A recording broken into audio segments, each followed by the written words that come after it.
'Di ba po, babae nagbibigay ng chocolate sa mga lalaki? Okay, so alam ko narinig niyo na yung mga ganito, na totoo ba na nagbibigay ang mga babae sa mga lalaki? Usually ginagawa 'to kapagka Valentine's Day. So, ang Valentine's Day dito ay baligtad.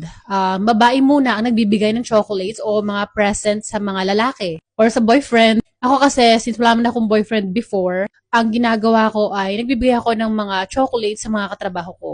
Kahit wala akong feeling sa kanila na crush ko sila o ganyan, nagbibigay ako ng chocolates.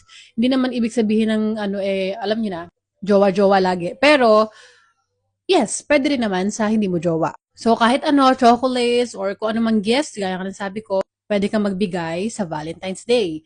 And then, yung White Day naman. Pag sinabing White Day, so White Day naman sa March 14.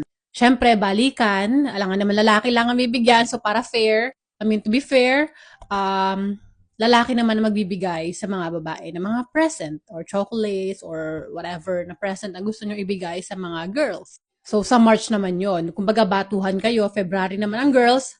March naman ang mga boys. May nagbigay na sa akin dati.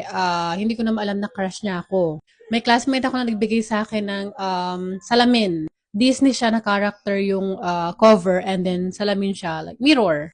Ang sabi niya sa akin, ang meaning daw nun para daw makita ko yung kagandahan ko. Sabi niya, kaya daw mirror daw yung binigay niya sa akin. And also, binibigyan din ako ng mga katrabaho ko ng chocolates, candy. Alam niyo naman sa Japan, sabi ko nga sa inyo, kahit isang piraso lang, okay na yan. Happy-happy na. Hindi ko kasi masagot yung mga ibang tanong. Ewan ko bakit walang video na button sa gilid. So, kung sino man yung nagtanong, ito yung kasagutan.